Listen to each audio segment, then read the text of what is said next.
Hai guys, Assalamualaikum. Hari ini saya nak kongsikan satu resipi yang simple, mi goreng cita rasa. Alright, fokus ni Alim. Okay, quite simple. Saya masukkan minyak. Lebih kurang 2 sudu makan minyak. Alright. Kemudian saya masukkan bawang putih. Nak sedap lagi, bawang putih tu kena banyak kita masak, bawang putih kena banyak. Okay, kita kacau. Pastikan kita kacau ikut arah lawan jam. Masa kita kacau dalam hati kita, Bismillahirrahmanirrahim, Subhanallah, Subhanallah, Subhanallah. Dan saya masukkan seafood, udang. Kita kacau. Okay. Kemudian saya masukkan paste mi goreng yang saya pernah bagi dulu resipi dia. Paste mi goreng. Okay. Kemudian saya masukkan kuah sate. Ini kata istimewa ni. Mi goreng saya ni ada kuah sate. Alright. Kuah sate. Saya masukkan kicap pekat. Saya masukkan sos tomato. Saya masukkan sedikit sos tiram. Sedikit kicap masin, jangan banyak sangat sebab mi dah masin. Right. Kicap manis. Jadi kita kacau saja. Kita kacau. Right.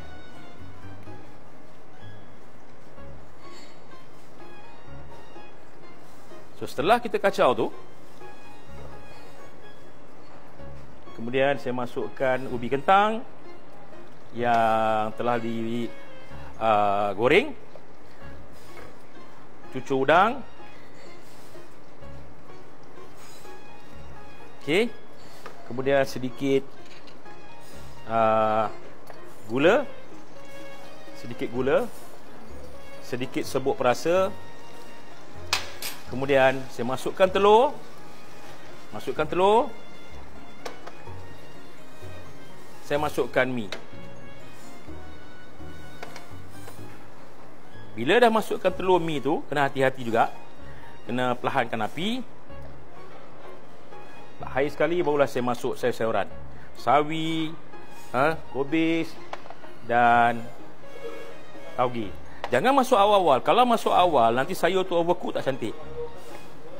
Okey, tengok kalau kata dia agak-agak pucat, tambah sikit lagi kicap pekat. Right?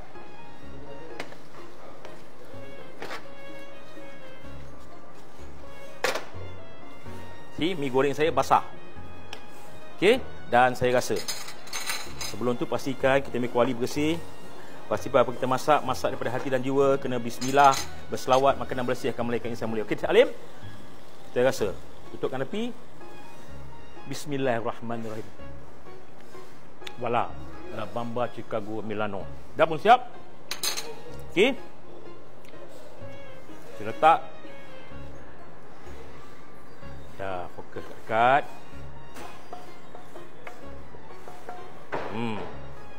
Yang saya buat ni sukatan untuk 2 orang. Terus saya letakkan hiasan sikit. Letak lettuce. Saya letak tomato. Right. Dan dah pun siap resipi ringkas mi goreng cita rasa. Saya Chef Sabri, La Bamba Chicago, Milano.